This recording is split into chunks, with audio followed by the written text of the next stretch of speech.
fighting techniques from Japan or anywhere else. After all, we only have two sets of limbs. You could feel the energy in the air. Still, some of those people weren't really into Bruce Lee. Most people saw him as nothing more than a young man employed for the sake of spectacle, an ostentatious afterthought at a sold-out event. In their seats, everybody relaxed.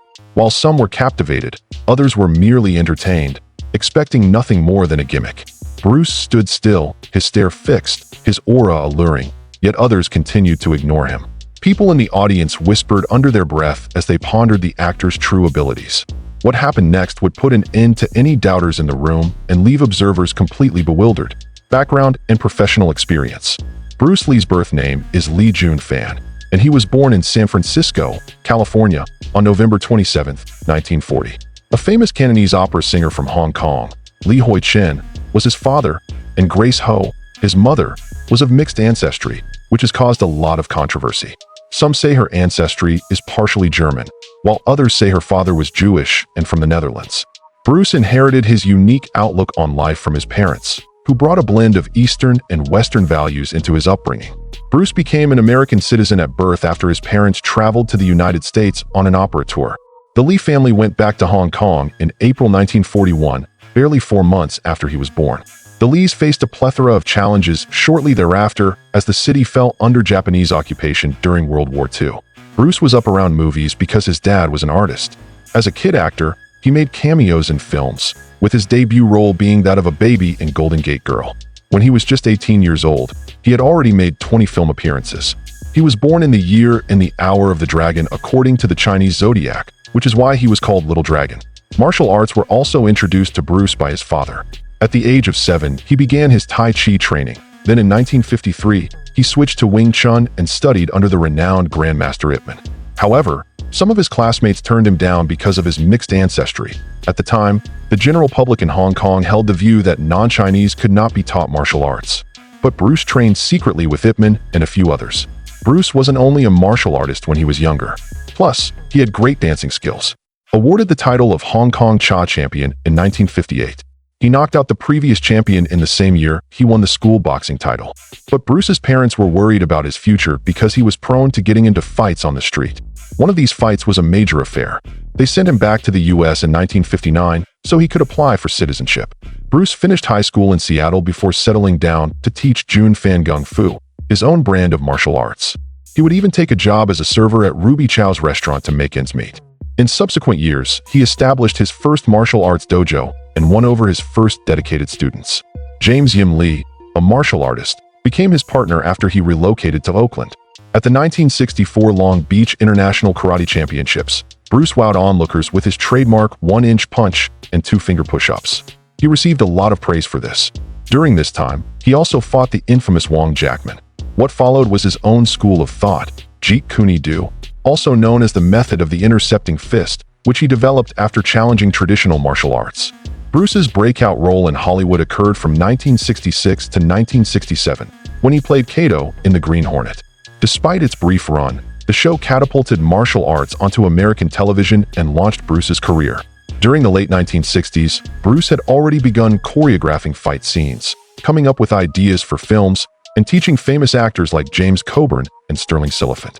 He was unique and became a cultural phenomenon due to his charisma, athleticism, and philosophical views. Defeating the racial bias in Hollywood was his mission. Bruce Lee was more than just a famous martial artist and actor. He was a game-changer for how audiences saw Asian male actors in Hollywood.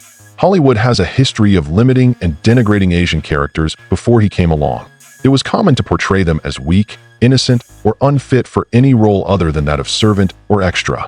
It was unusual to see Asian men represented as strong, self-assured, or physically appealing. Bruce Lee, though, defied that preconception. He refused to be shaped into Hollywood cliches. Instead, he came out as a confident, unabashed Chinese man.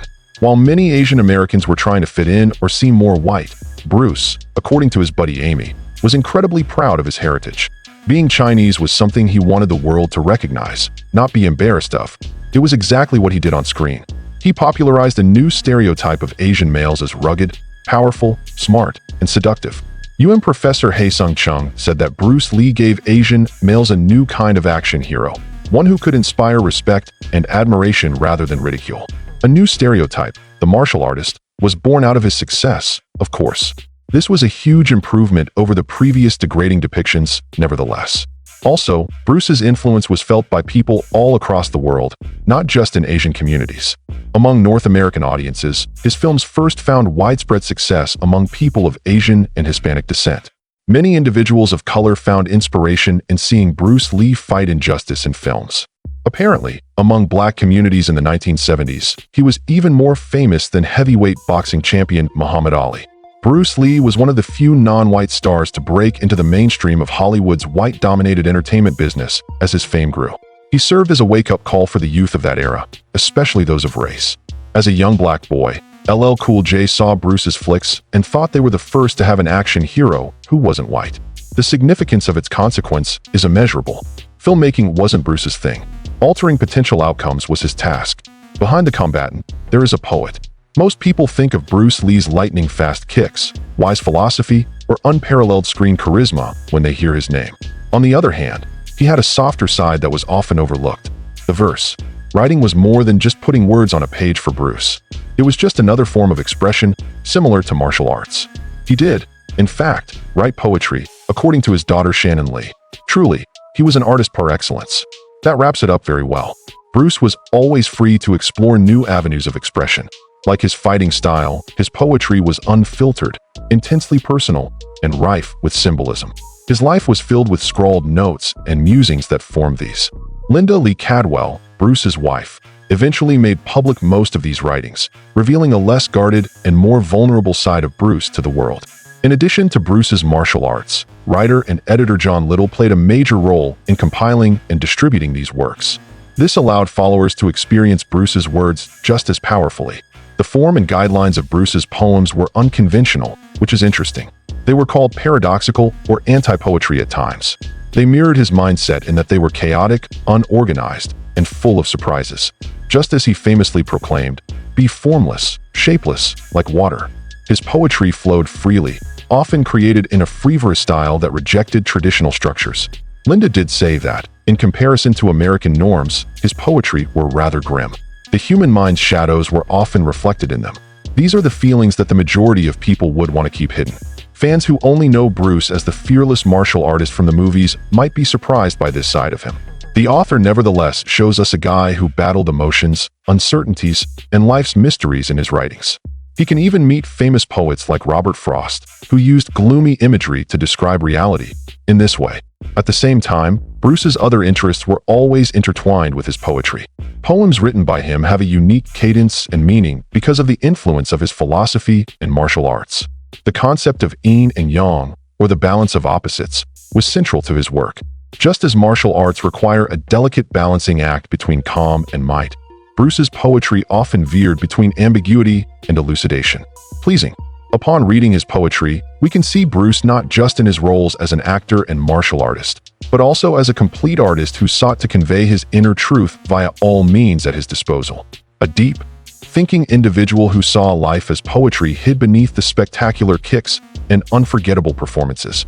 This is something his lyrics serve to remind us of: the substance abuse problems that Bruce Lee faced.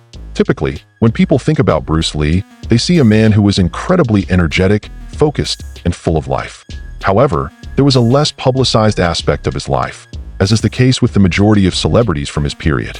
A private collection of almost 40 letters written by Bruce Lee came to light in July 2021. Those letters weren't like any other. These were private notes he had sent to Robert Bob Baker, an actor and close friend of his. Afterwards, Heritage Auctions sold the letters, written between 1967 and 1973, for an incredible $462,500. The content of these letters was what caught everyone off guard. Instead of penning detailed instructions for martial arts techniques or detailing his most recent massive undertaking, Bruce wanted Baker to ship him narcotics, cocaine, analgesics, and even hallucinogenic substances like psilocybin. Not only that, but they were not isolated incidents. Bruce, like a supplier, was reliant on Baker for these narcotics, as seen in the letters. Since this version of Bruce Lee doesn't line up with our typical perception of him, it comes as a shock to his many followers. A practitioner of regulated martial arts who advocated restraint, good health, and moderation. The fact that Bruce was still a person is also brought to light by this. And to cope with the pressures of fame, he tried drugs or relied on them, as did many others in Hollywood in the 60s and 70s. His mentally taxing existence, and perhaps even his internal strife. His doctors then speculated that he may have gotten sicker because of his drug experiments. Actually, a Hong Kong doctor even speculated that Bruce's unanticipated collapse in May 1973 could have been caused by cocaine. 2 months before to his own unfortunate and untimely death at the age of 32, that collapse took place. The letters provide support to the theory that drugs contributed to his illness in his latter years. However, there is still no universally accepted explanation for his death. This is hard news for his followers to accept.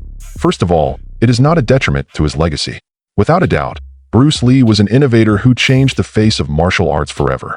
On the flip side, it shows how even someone as seemingly strong and disciplined as Bruce may have battled their own personal problems. The long, secret handwritten letters, which were hidden for decades and were only discovered after a long time, reveal more about the man behind the mythology. They serve as a reminder that heroes, no matter how heroic they appear on film, also have personal struggles that go unnoticed by the general public.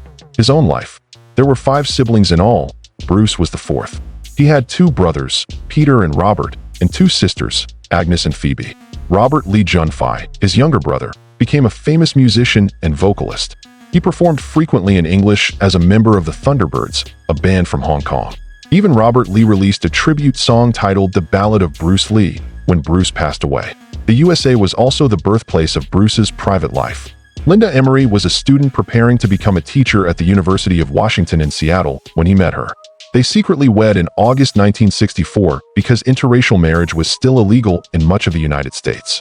After that, they had a son, Brandon, in 1965 and a daughter, Shannon, in 1969.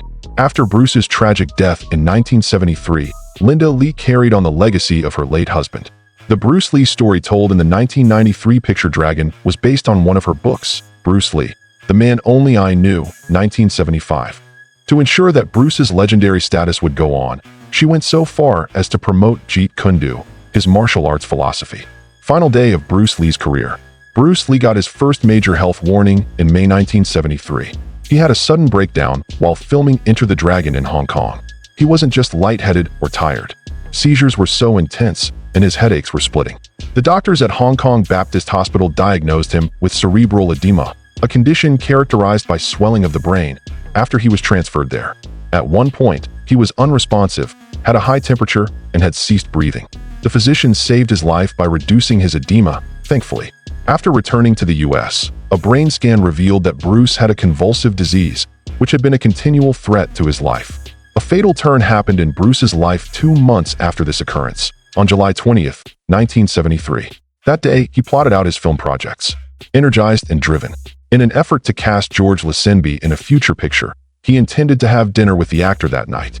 Game of Death's writing was a collaborative effort between Bruce and his producer and friend Raymond Chow, who he had spent the early afternoon with. After 5 p.m., the two paid a visit to actress Betty Ting's house. They lingered on the film's intricacies for quite some time. But by nightfall, Bruce was groaning about his headache. After taking a pain reliever that Ting had given him, he lay down and tried to sleep it off. Expecting Bruce to show up later for dinner with Lazenby, Chia departed around 8 p.m. However, Bruce failed to appear. Bruce was still fast asleep when Chia returned to Ting's flat at around 9:45 p.m.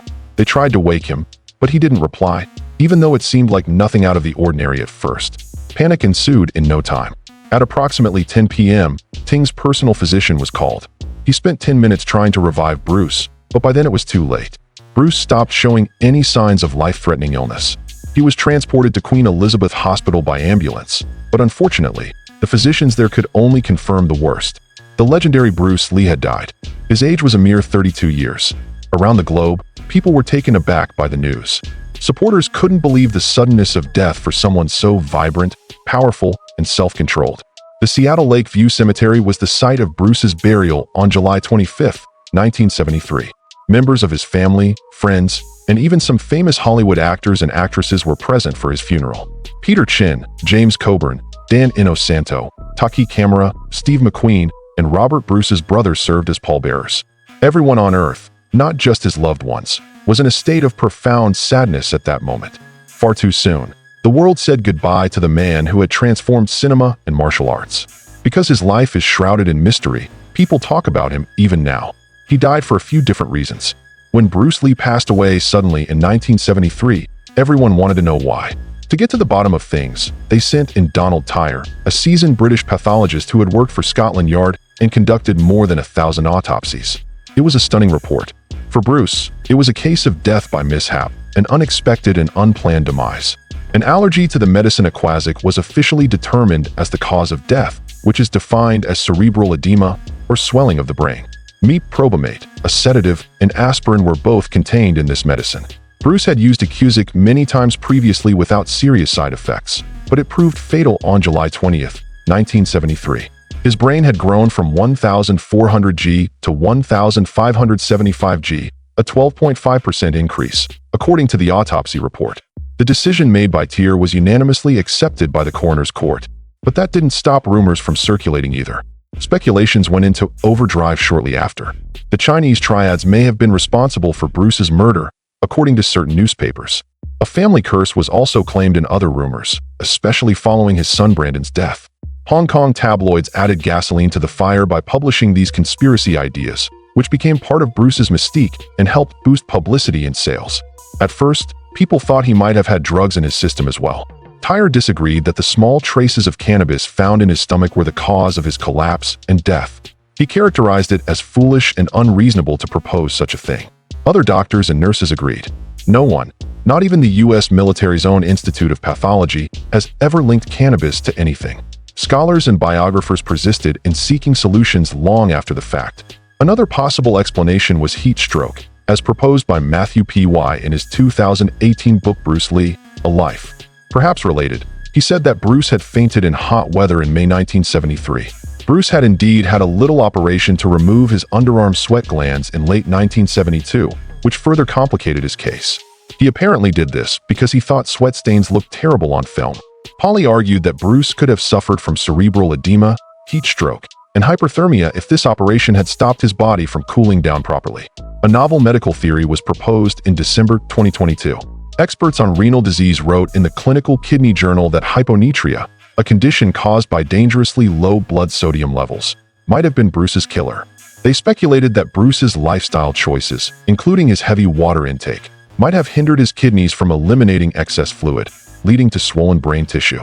Finally, in July of 2025, a Hong Kong television program called Quartal Plus F The Truth revisited his death using updated medical evidence. After excluding possibilities such as an aspirin allergy or simple brain edema, they concluded that Bruce's death was most likely caused by abrupt, unexpected death in epilepsy. More than half a century after his death, the exact cause of Bruce Lee's demise is still debated. Maybe that's why his impact is hard to pin down. Things that Bruce Lee has lost. Not every project that Bruce Lee was involved with came to fruition, despite the abundance of memorable moments and triumphs throughout his career. In addition to his famous films, he also had ideas for unfinished projects that show us what he was thinking about as a storyteller and martial artist. The film Southern Fist/Another Leg, which is still in its pre-production stages, is a notable example. Bruce Lee personally discussed the general idea on video, but the film was never made. Fans can gain an inside look at his thoughts on incorporating mixed martial arts forms into a feature film by listening to him discuss it. It just so happened that he wasn't around when the script for The Silent Flute, now called Circle of Iron, was finalized, even though the two projects shared comparable ideas. The extent to which Lee's innovation influenced martial arts films, even those he couldn't finish himself, is demonstrated by this connection. Green Bamboo Warrior was another of his unfulfilled ideas. This project had progressed further than Southern Fist/Another Leg. The original plan was to film it in San Francisco, where Lee could combine his background in Eastern martial arts with his familiarity with Western culture. Buelo Young, who became famous for his role as the antagonist in Enter the Dragon, was supposed to co-star with Lee. Even producer Andrew Vajna, known for his larger-than-life action films like Rambo, was on board with the production. As proof of Lee's determination to move the picture forward, even photoshoot outfit tests were scheduled to make things seem more realistic. These potential endeavors were tragically never realized due to his untimely death. However, these unfinished works provide historians and fans a fascinating what-if scenario. If Bruce Lee had lived longer, what else could he have brought to the cinema industry? The fact that they are still incomplete shows how far Bruce Lee wanted to take the storytelling in martial arts films compared to his contemporaries. The game-changing Long Beach demonstration. Ed Parker, a trailblazing American Kempo practitioner, hosted the 1964 Long Beach International Karate Championships, where it all unfolded. A chance that would change history came when Parker asked Bruce Lee to show off his unique style of martial arts. Starting with just his fingertip and thumb, Bruce did 2-finger push-ups, which were impressive enough to garner attention. He moved on to the legendary 1-inch punch after that. He leaped to his knees and hurled a bomb that knocked student Bob Baker onto a nearby chair. Baker, who was still in disbelief, recalled, "I warned Bruce not to do this sort of demonstration again. The agony in my chest from his punch the last time prevented me from reporting to work." This wasn't the only maneuver that stole the spotlight, though. Even the Taekwondo Grandmaster Jun Ri, whom Bruce crossed paths with there, took note of Bruce's neutral telegraphing abilities and his ability to throw powerful punches. Lee then helped Ray refine the non-telegraphic punch after learning the sidekick from Ri. This brought their respective martial arts spheres closer together. The onlookers, who were primarily martial artists and curious spectators, fell mute in awe. What they were witnessing was not just a spectacular stunt, though. They witnessed little, coordinated motions that exhibited pure speed, accuracy, and inventiveness. According to the ESPN documentary Water, this show shook things up and put Bruce Lee in the limelight in the United States. Joe Louis, a famous martial artist, talked about Bruce's seismic effect afterwards. "I have never faced a human being with his level of speed. People with quickness but little conviction have been witnessed by me." Also, the other way around. I was like him. Being validated by one of the best fighters of his time was a huge boost to his confidence. More than just praise was gained by Bruce by that one demonstration. The scene of martial arts was transformed. The gimmick label was quickly replaced with admiration and curiosity. By demonstrating mastery of body mechanics, timing, and intent, he disproved the notion that wind-ups and theatrics were necessary for real force. That fearless, pinpoint, and irreproachable moment was what truly thrust Bruce Lee into the spotlight, turning skeptics into believers and admirers into devoted followers for life. The influence of Bruce Lee, whose life was cut short, will endure for generations to come. His capacity to motivate others to reevaluate their assumptions about themselves and the world was more remarkable than any martial arts or acting prowess he may have had. Not only did he shatter stereotypes in the entertainment and athletic industries, but he also changed people's perceptions of personal strength, discipline, and identity. Lee refused to let himself be confined by cultural, physical, or mental limits. Instead, he relentlessly pursued personal growth. He was likable because, deep down, he was just like everyone else. He wanted to improve himself. The captivating nature of Lee's story is further enhanced by the seamless integration of several universes. He was more than simply a performance or warrior. He was not just an artist, but also a teacher and a thinker. He treated life as an artistic endeavor, molding it with the same meticulousness and creativity he poured into his films and writings on philosophy.